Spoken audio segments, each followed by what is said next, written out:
Depoimentos das testemunhas. Olá, seja bem-vindo a mais um capítulo do curso Direito do Trabalho pela Ótica da Empresa, Fase de Conhecimento.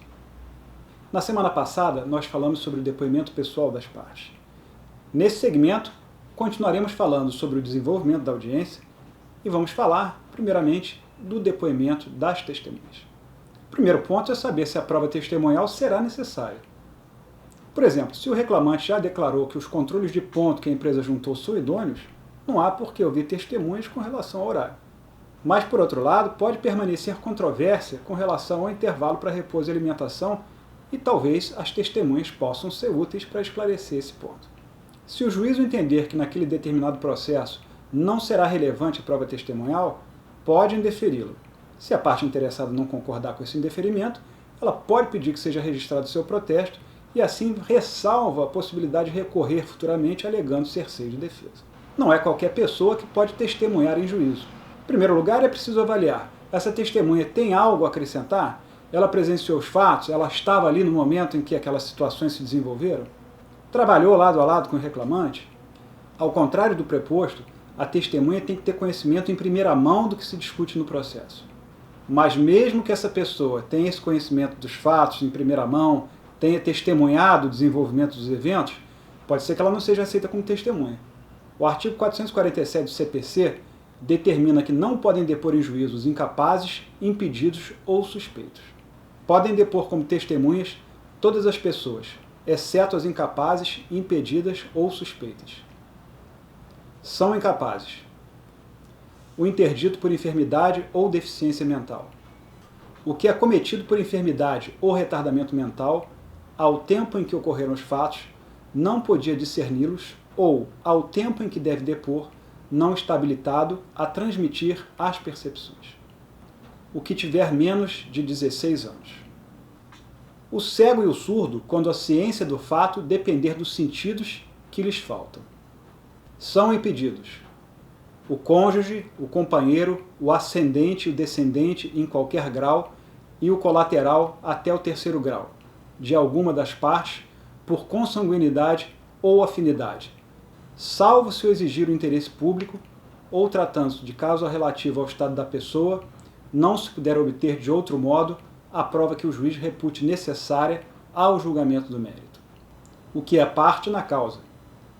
O que intervém em nome de uma parte, como o tutor, o representante legal da pessoa jurídica, o juiz, o advogado e outros que assistam ou tenham assistido às partes.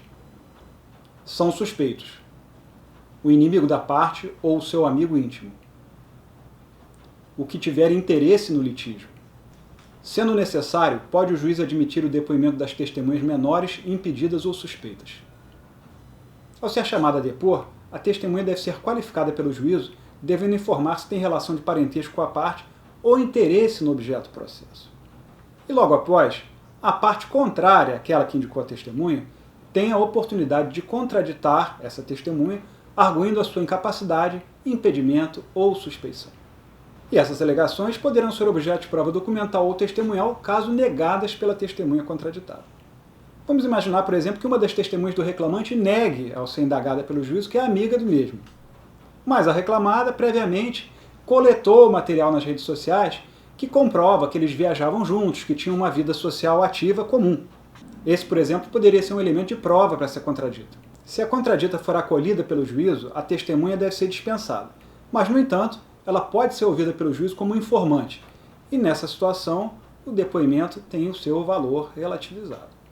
É importante notar que, para o TST, a circunstância da testemunha ter ação contra a reclamada não a desqualifica. Não torna suspeita a testemunha o simples fato de estar litigando ou de ter litigado contra o mesmo empregador. Mas muito bem, se a testemunha for considerada apta, ela vai ser compromissada e vai ser alertada do dever de falar a verdade e da possibilidade de sanção penal diante de falsas afirmações, silêncio sobre fatos relevantes dos quais tenha conhecimento ou ocultação da verdade.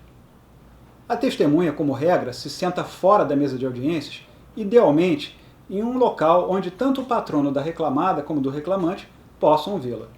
Mas, pela disposição das salas, isso nem sempre é possível, e muitas vezes o advogado se vê forçado a fazer alguma ginástica se virando para poder olhar a testemunha, olhos nos olhos, e avaliar a qualidade do depoimento. O juiz, conduzindo a audiência, ele tem a faculdade de perguntar o que julgar relevante às testemunhas a qualquer momento do seu depoimento. E a regra é que primeiro sejam ouvidas as testemunhas da parte que tem o ônus da prova. Por exemplo, se o reclamante impugnou os controles de ponto e pretende provar sua jornada com testemunhas, primeiro, a princípio, vão ser ouvidas as testemunhas que ele indicou. Isso porque, nesse caso, as testemunhas da reclamada serviriam apenas como contraprova. O primeiro a fazer perguntas é o advogado da parte que indicou a testemunha que está sendo ouvida. Encerradas essas perguntas, a palavra passa ao advogado da parte contrária. E, diversamente do depoimento pessoal, que tratamos no capítulo anterior, os dois advogados podem fazer perguntas às testemunhas de ambas as partes. O CPC, no artigo 459, ele determina que, uma vez com a palavra, o advogado deverá se dirigir diretamente à testemunha. Mas, na prática, na Justiça do Trabalho, é comum que o juiz permaneça funcionando como mediador, com o advogado lhe dirigindo as perguntas para que sejam repassadas ao depoente.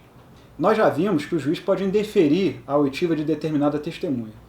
Ele também pode indeferir perguntas específicas que ele julgue que não são pertinentes para a solução do litígio, ou que estejam tratando de algum tema que já é incontroverso, ou que já tenha sido objeto de confissão. Então, nesse caso, voltando, ele pode indeferir determinadas perguntas. E aqui também, aquele que se julgar prejudicado com indeferimento deve requerer que seja consignado seu protesto em ata, ressalvando a possibilidade de recorrer futuramente.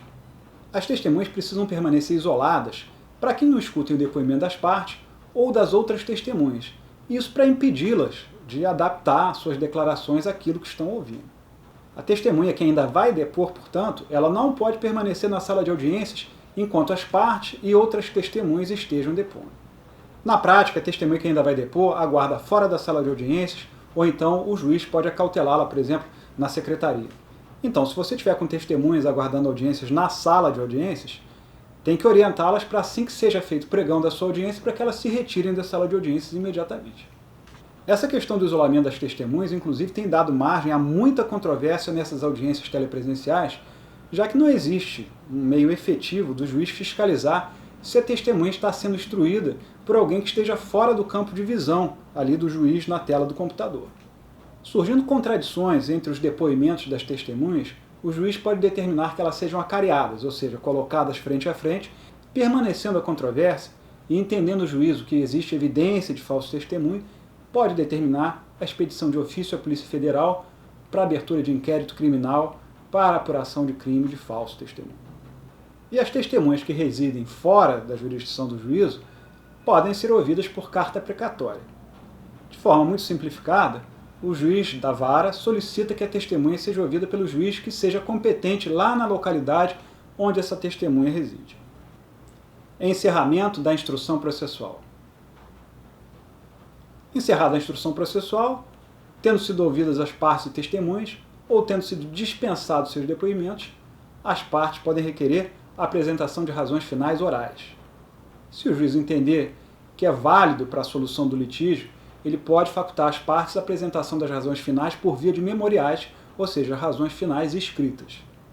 E o artigo 850 da CLT determina ainda que, após o encerramento da instrução, o juiz deve renovar a proposta de conciliação. Não sendo possível a conciliação, aí ele deve proferir a sentença.